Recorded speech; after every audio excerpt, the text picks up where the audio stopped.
너의 영혼이 잠잠히 하나님만 바라며 나의 구원이 그에게서 나는 도다. 나의 영혼아. 오늘 우리에게 주신 하나님의 말씀은 구약 성경에서 봅니다. 구약 성경 이사야서 65장 16절 B절을 이렇게 간추려서 보도록 하겠습니다. 또한 이것은 장성 목사가 풀어서 번역한 연역본으로 여러분들은 다른 번역본들과 나중에 대조해 읽어보시기를 당부드립니다. 봉도합니다. 땅에서 맹세하는 자는 하늘에 계신 아멘의 하나님으로 맹세하리니 이는 이전 환난이 잊어졌고 내 눈에서 숨겨졌음이니라. 아멘. 오늘 우리는 성령님 아래 성경 위에 하나님의 말씀을 듣기를 원합니다. 오늘 여러분들이 주목하실 설교 제목은 어디를 보고 맹세하는가입니다. 이사야서 65장 16절 시리즈로서 두 번째 시간이 되겠습니다. 여러분들에게 미리 예고해 드립니다. 이사야서 65장 16절 시리즈는 다음 주에 한 번 더 여러분과 함께 말씀을 나누는 시간이 있을 것입니다. 여러분들이 그 말씀도 기대하시고 또 기도하면서 이사야서 65장 16절을 다시 한 번 더 상고해 주실 것을 간곡하게 권면합니다. 이 세상을 살아가면서 오늘 우리들에게 비바람이 찾아올 때가 있습니다. 성경은 우리들이 인생을 살면서 비바람을 맞을 때가 있다고 이야기합니다. 그래서 그것이 국가적 어떤 재난 상황이나 국가적 위기를 통해서 찾아오기도 합니다. 예를 들어서 어떤 이에게는 자신의 인생이 6.25라고 하는 한국 전쟁을 통해서 전체가 다 흔들리고 훼손되고 파괴되는 경험을 하기도 합니다. 또 어떤 이들에게는 IMF 파동이라고 하는 그런 것들이 그 사람의 인생과 생존을 위협하기도 합니다. 또 어떤 이에게는 더 올라가서 그 중동에서 있었던 5.1 파동을 또 기억하는 이들도 있을 것입니다. 또 어떤 이들은 자신의 삶 속에서 있었던 여러 가지 사건과 사고를 여러분들이 기억하실 것입니다. 여러분들이 아직 성장기에 있었을 때에 여러분이 부모님이 돌아가셨습니다. 역사적이고 사회적인 일은 아니지만 여러분들의 인생에 막대한 영향을 주고 또 보이지 않게 그것이 여러분의 마음에 내상을 일으켰다는 면에서 그건 결코 잊을 수 없는 일이 될 것입니다. 그러한 일을 우리는 문학적인 수사로서 비바람이라고 얘기를 합니다. 또 성경은 그러한 기간을 광야기라고 표현하기도 합니다. 그래서 인생 속에 그런 것들이 없으면 더 좋을 것 같은데 그것들이 필히 찾아올 때가 있다는 것입니다. 이스라엘 민족에게 남과 북에 있는 두 왕조가 멸망했습니다. 남에 있는 유다 왕조가 멸망했고 북에 있던 이스라엘 왕조가 멸망하였습니다. 그들이 모두 바벨론으로 포로로 끌려가는 소위 말하는 바벨론 포로기라고 하는 시기가 이스라엘 역사 속에서 한 어두운 터널로 한 어두움과 아픔의 상징으로 남아 있습니다. 오늘 이사야서 65장 15절의 얘기는 그러한 바빌론 포로기를 배경으로 하고 딛고 서 있는 구절입니다. 그들이 그것을 겪었습니다.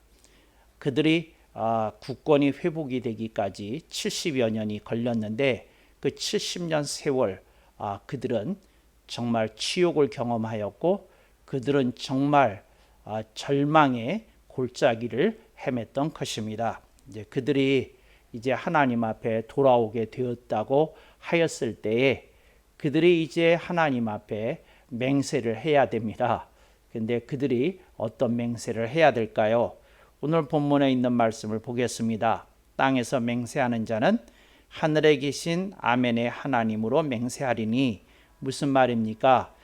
땅에서 맹세하는 자는 하나님과 맹세한다 하는 말은 그 하늘을 보고 맹세를 하라는 거죠. 땅이 제시하는 그림이 있습니다. 땅이 제시하는 가치가 있습니다. 땅이 제시하는 매혹적인 덩어리들이 있습니다. 내 땅에서 맹세하는 자가 이제 땅의 것들을 가지고 맹세한다고 한다면 그건 정말 의미 있는 어떤 가치 있는 어떤 것을 형성하기가 어려울 거라고 우리들이 넉넉히 짐작해 볼 수 있습니다. 그래서 아멘의 하나님으로 맹세하라고 얘기를 합니다. 응답해 주시는 하나님을 가지고 맹세하라는 것이지요. 그래서 하늘을 우러러 봅니다. 그리고 맹세를 하는데 희한한 건 성경이 이렇게 희한합니다. 뭐가 희한한고 하니 땅에서 이런 일이라는 것은 나라가 멸망하고 또 민족이 포로로 끌려가는 그런 일을 얘기합니다. 그런 것을 겪은 사람들에게 하나님이 맹세하라고 얘기를 합니다. 그런데 희한한 건 제가 봤을 땐 이런 게 희한해요. 그게 뭐냐면 이렇게 맹세하라고 성경에 나오면 좋잖아요. 근데 그런 말씀 안 나와요. 그러니까 맹세하라는 것만 나오고 그 맹세는 안 나와요. 그래서 저는 성경을 읽으면서 이렇게 별나게 까다롭게 또 이상하게 괴상하게 읽습니다. 그러면서 저는 이게 되게 마음에 불편했어요. 전 성경 읽으면서 굉장히 자주 흔히 이렇게 마음이 불편해집니다. 아니 이 사람들이 뭘 알겠어. 하나님이 그냥 난 너희들이 1, 2, 3, 4 이렇게 맹세해 주면 좋겠다고 말씀을 하시지 이걸 왜 하나님께서는 말씀을 안 하시고 땅에서 맹세하는 자는 하늘에 계신 아멘 하나님으로 맹세하리니 하고 말씀하실까 이런 생각이 들어졌던 거예요. 그런데 그 하반절에 있는 내용을 보겠습니다. 이는 이전 환란이 잊혀졌고 무슨 말입니까? 바벨론 포로기가 지속되었으면 환란이 아직 생생하게 살아있는 것이기 때문에 환란이 잊혀질 수가 없습니다. 그런데 어떻게 됐습니까? 바벨론 포로기가 끝났다는 거죠. 그러니까 그게 잊혀졌다 하는 말이고 그 밑에 보겠습니다. 내 눈에서 숨겨졌음이니라 하는 말은 깜빵에 있다가 나온 사람이 깜빵일 생각하기도 싫어요. 생각하기도 싫어요. 나오는 순간 잊어먹고 싶어요. 그렇지 않겠습니까? 그러니까 눈에서 숨겨졌음이니라 이런 얘기입니다. 그래서 이들이 바벨론 포로기에서 해방은 되었는데 그들이 하나님께 맹세해야 될 게 있다 이겁니다. 그런데 그 맹세의 구체적인 그 조목은 나오지 않고 있더라 하는 겁니다.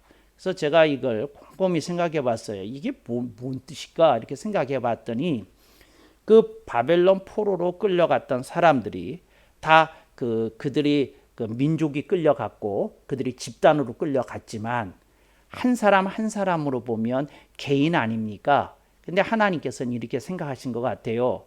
각자의 생각이 다를 수 있다. 각자가 판단하는 것이 다를 수 있다. 이렇게 생각한 것 같아요. 그래서 하나님은 이렇게 얘기하시는 거예요. 너희들 이런 걸 겪었다. 그리고 내가 너희들을 불쌍히 여겨서 이 바벨론 포로기에서 내가 해방시켜 주었다. 근데 너희들이 이것을 통해서 뭔가 배운 게 있고 뭔가 얻은 게 있을 터이니 너희 각자가 맹세한 걸 나한테 한번 토로해봐라.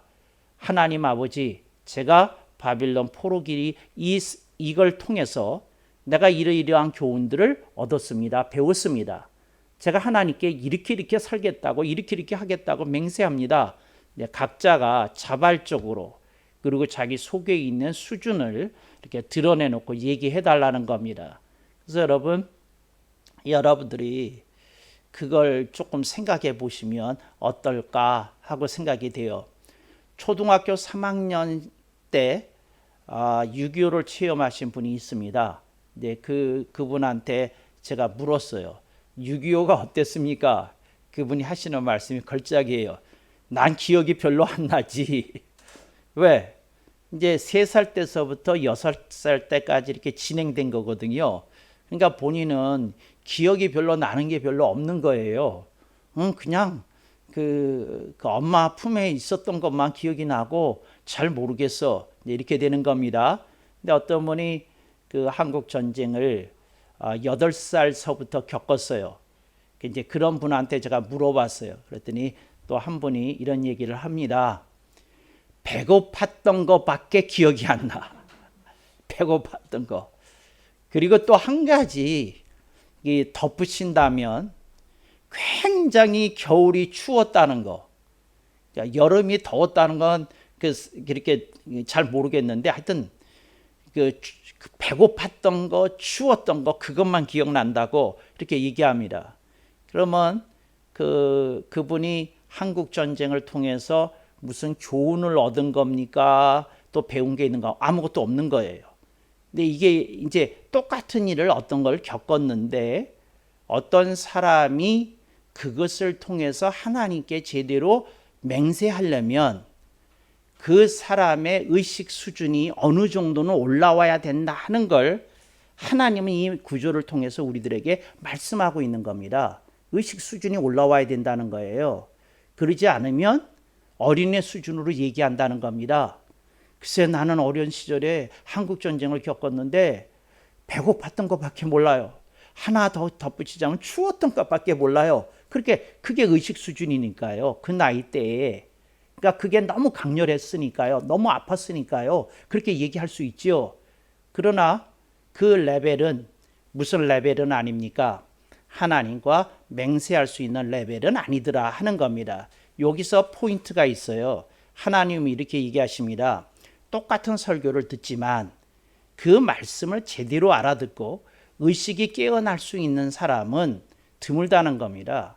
그래서 하나님은 그 사람들은 하나님께 제대로 맹세할 거다. 하나님이 이렇게 말씀하시는 겁니다. 그런데 의식이 깨어나지 않는 사람은 어차피 맹세해야 된다고 가르쳐줘도 맹세해야 될 게 뭔지도 모르고 또 그것을 통해서 교훈을 얻은 바가 없으니 저들은 그 하나님께 맹세할 자체가 별로 없을 것이다. 이런 얘기입니다.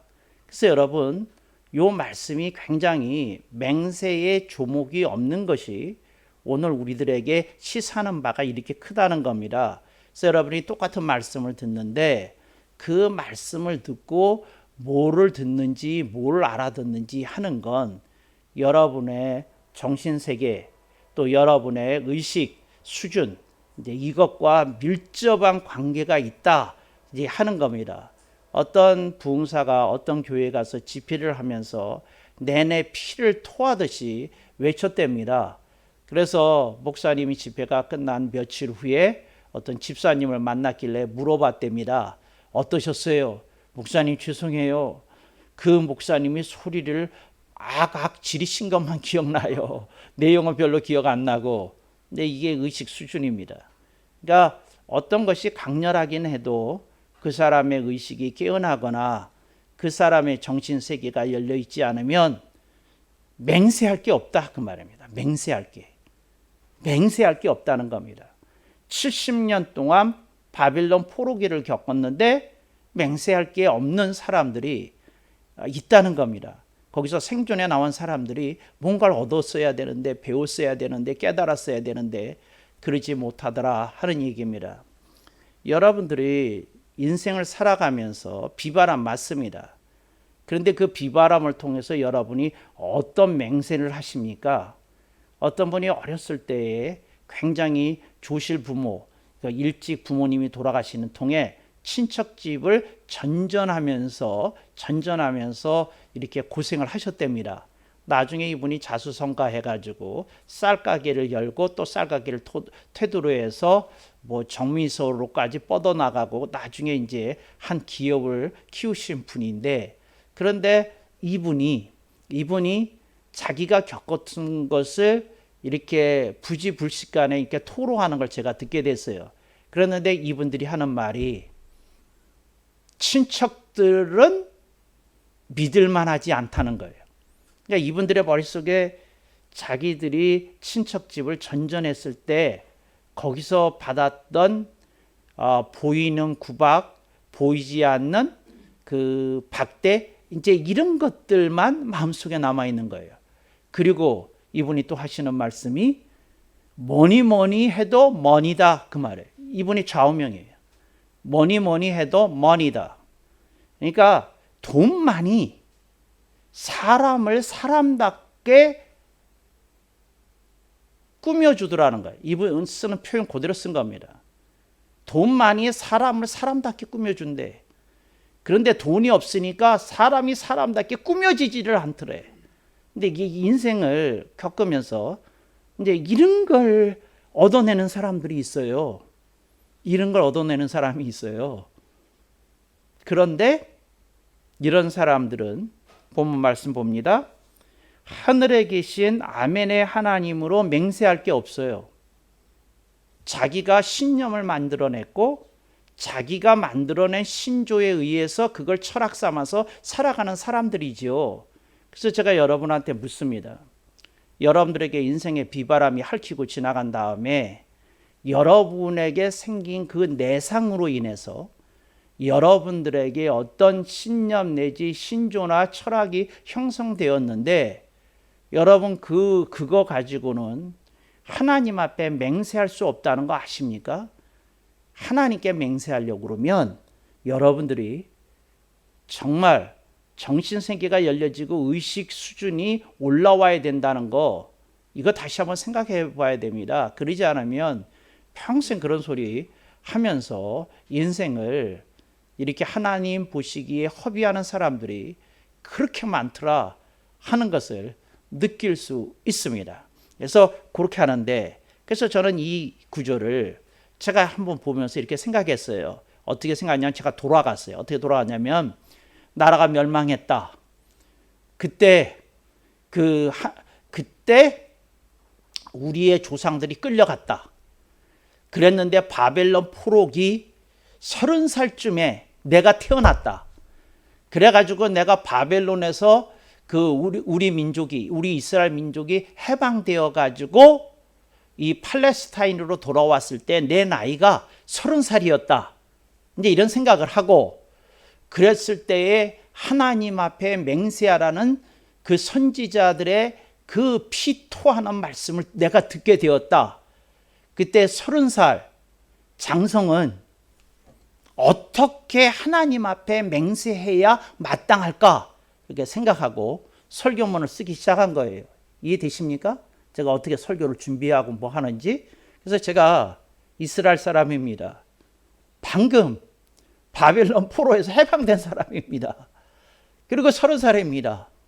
그런데 하나님이 나한테 맹세하라고 하니까 내가 뭘 맹세할까 이렇게 생각하다가 내가 맹세를 해야 될 것 같아서 숙지하는 마음으로 선지자들이 하도 피토하면서 설교하시니까 내가 써야 되는데, 맹세하면 1, 2, 3 아닙니까? 3개나 지는 맹세해야 되지 않겠어요? 그래서 1, 2, 3 3가지 내가 하나님 앞에 그렇다고 해서 가정하고 제가 쓴 거예요.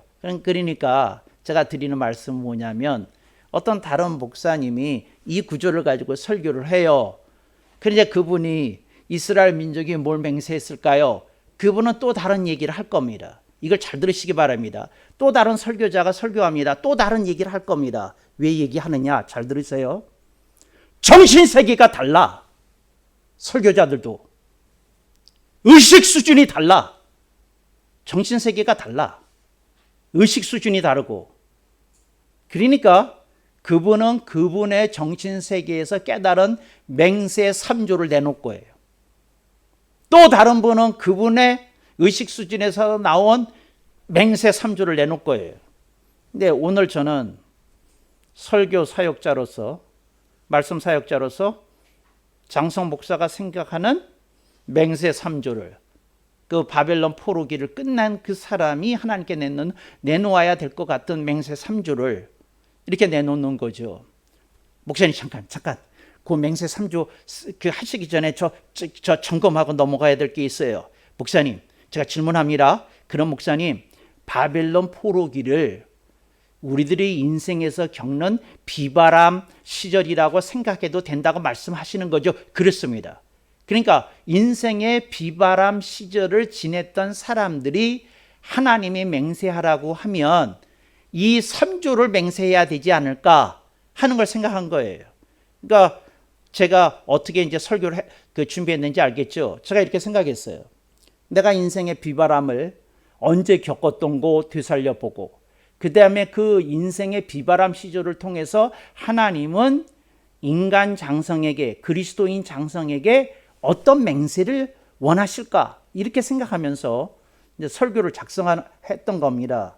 그러니까 여러분들이 오늘 여러분의 목사가 성경을 어떻게 읽고 어떻게 그 말씀의 그 실타래를 이렇게 뽑아내는지, 그 정말 그 누이코치에서 그 실 뽑아내든지 어떻게 뽑아내는지 여러분들이 보시는 겁니다.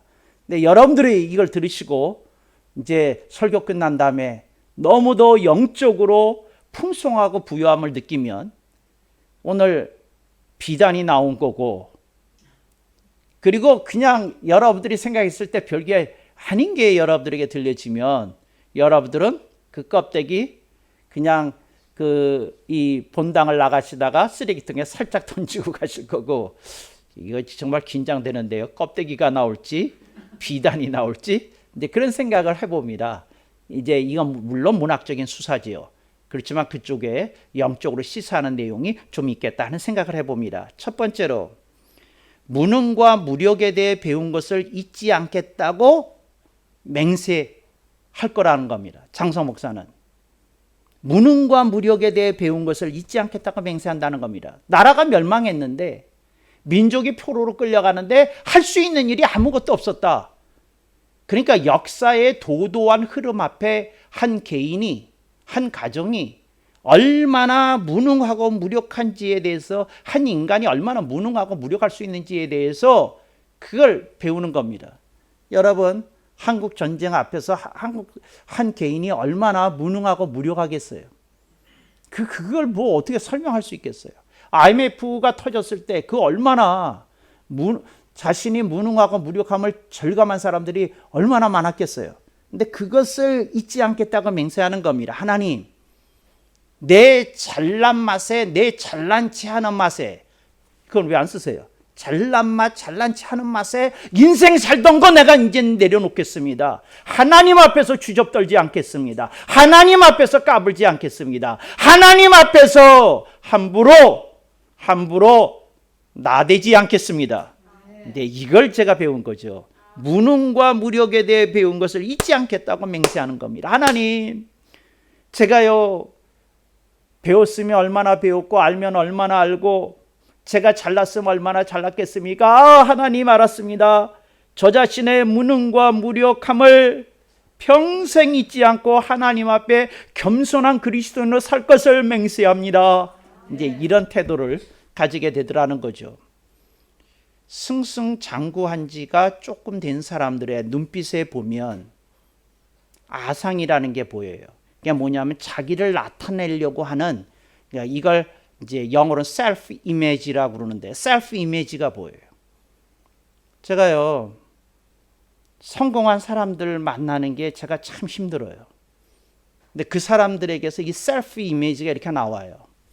나는요 굉장히 잘난 사람이거든 하는 거를 저는 못 견뎌요. 제가 죄송해요. 저는 못 견뎌요.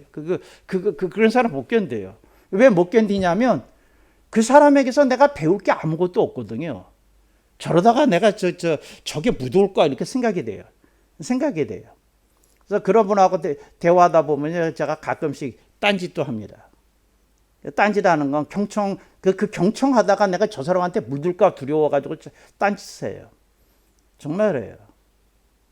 그래서 제가 어디 갔다 오면 커피를 굉장히 많이 마시고 와요. 근데 커피를 왜 많이 마시냐면, 여러분 아시죠? 위가 약해서 커피를 많이 못 마시는 거. 서너 잔씩 마시고 와요. 왜? 잊지 말자. 나 자신이 하나님 앞에 겸손해야 됨을 잊지 말자. 하면서 커피를 마셔요. 여러분, 무능과 무력함이 있어요. 그래서 하나님이 우리 아버지이신 것이 천만다행인 겁니다. 그걸 느끼실 수 있길 바랍니다. 두 번째, 제가 무엇을 맹세해야 될까? 이스라엘 30대 청년으로서 이제 팔레스타인으로 돌아와서 내가 뭘 맹세할 수 있을까 생각해 봤어요. 실패의 교훈을 잊지 않겠다고 맹세한다는 겁니다. 내가 왜 실패했는지, 내가 왜 망했었던지, 내가 왜 바닥까지 내려갔어야만 했는지 그 뒤에 숨은 하나님의 뜻과 경륜과 의도를 내가 그래도 조금이라도 간파하기를 원한다는 거죠. 실패의 교훈을 잊지 않겠다고. 하나님이 나에게 주셨던 그 간절하고 소중한 메시지를 결코 흘려버리지 않겠다고 맹세하겠다는 겁니다. 여러분, 실패가 약이 될 때가 있어요. 근데 어떤 사람에게만 약이 되느냐면 실패가 그 사람에게 교훈으로 살아있는 사람에게만 약으로 보약으로 작동하는 줄로 믿습니다. 근데 그것이 흘려버리진 사람에게 무엇이 있겠어요? 똑같이 산다면. 여러분 실패한 다음에는요, 사람이 달라져야 정상입니다. 똑같이 살면 안 됩니다. 똑같이 살면. 뭔가 고칠 게 있는 거예요. 다른 면에서.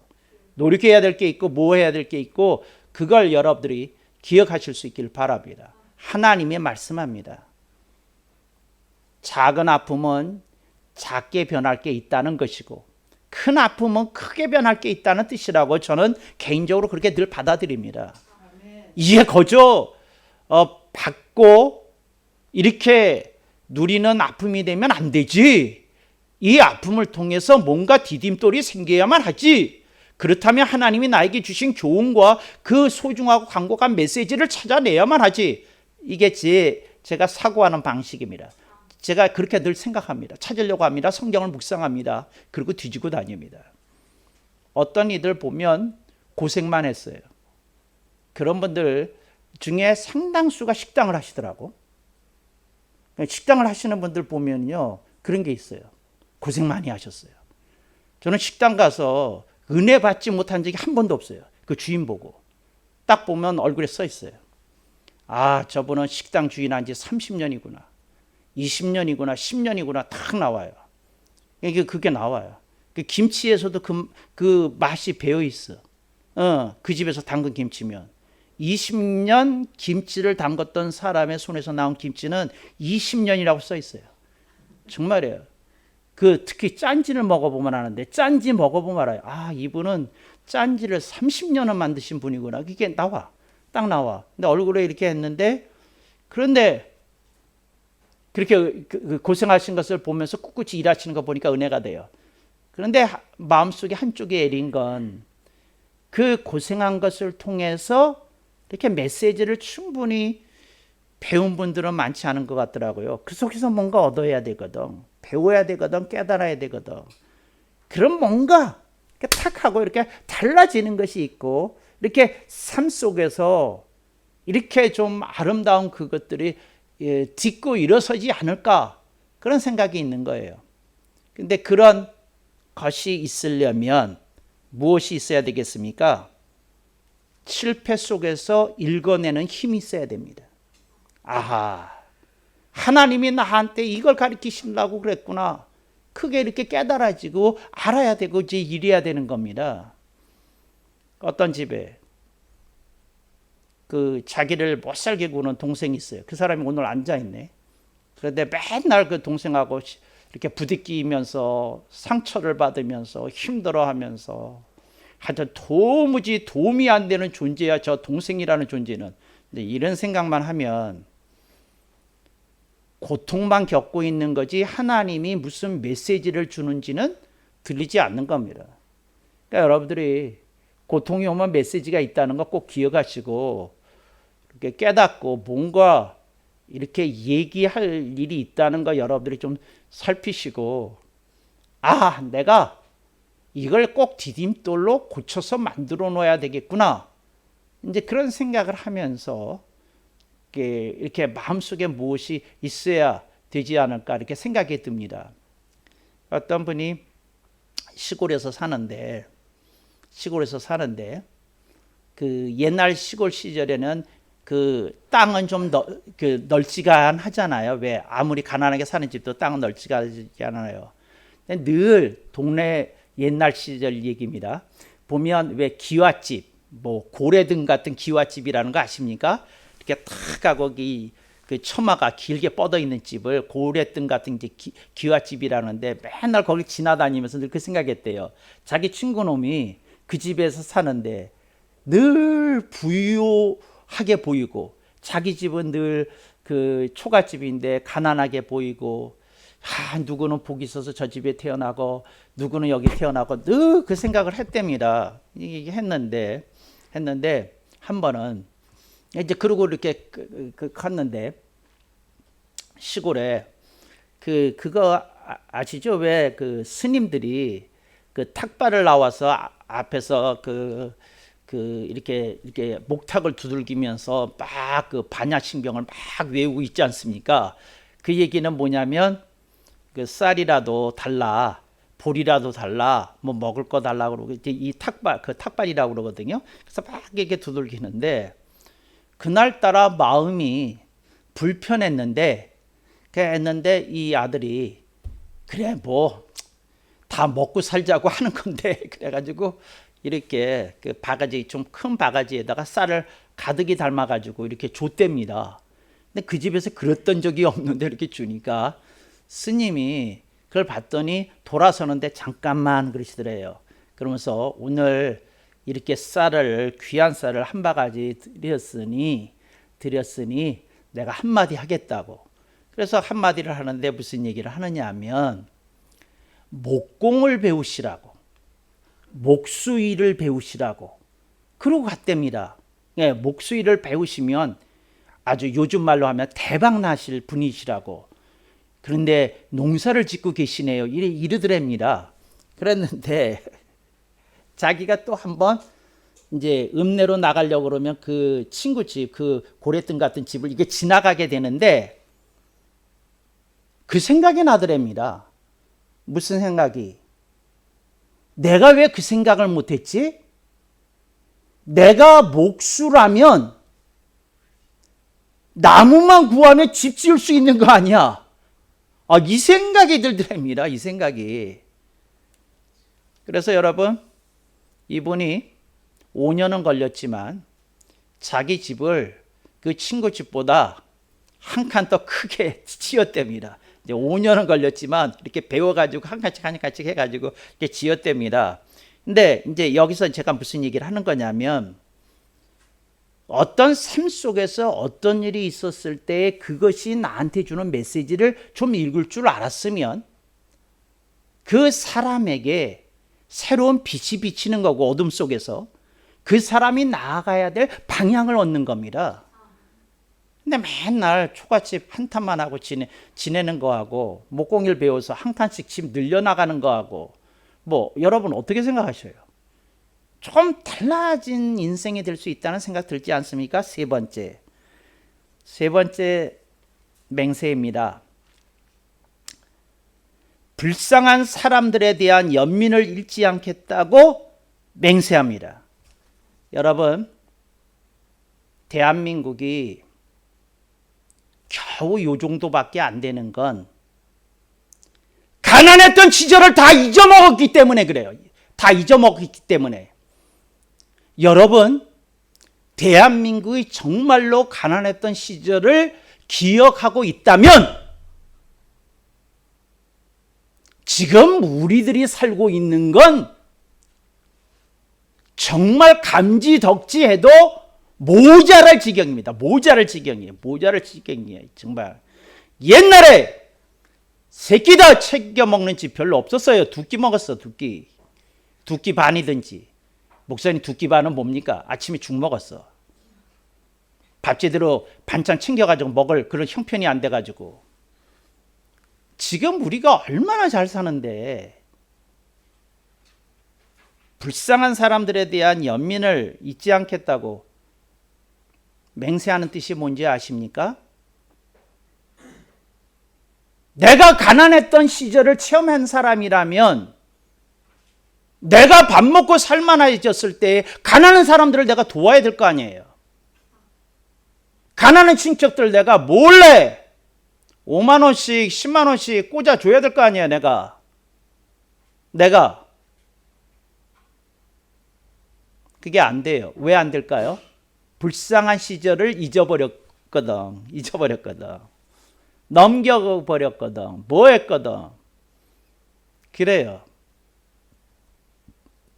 정말 어려웠던 시절 기억하는 사람은요, 지금 살고 있는 것에 굉장히 감사한 마음이 들고요.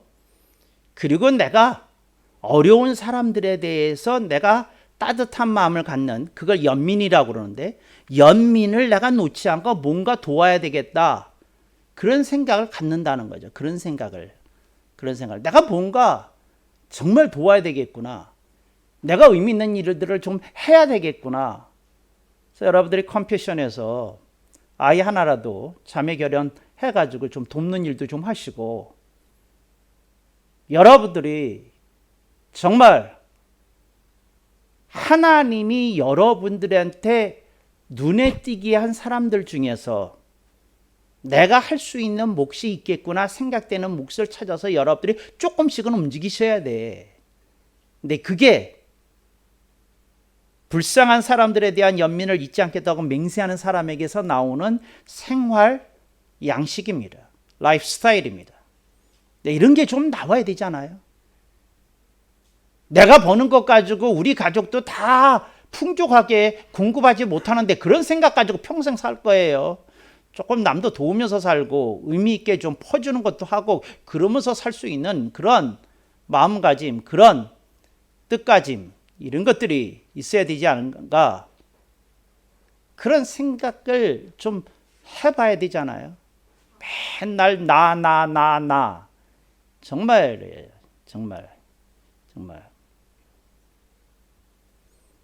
그 말 제가 드렸나요?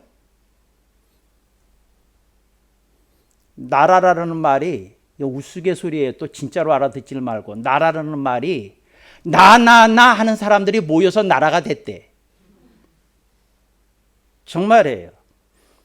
그런데 우리 하는 사람들이 모인 나라는 우리나라래. 그냥 나라가 아니고 우리나라래요. 여러분들은 어떤 나라에 사세요? 나라에 사세요? 우리나라에 사세요? 대한민국이 지금 좌우 대결이 심각해요. 그래서 나라에 살아요, 나라에.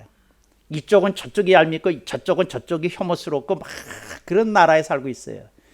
대한민국은 언제 우리나라가 되는지 모르겠어요, 정말.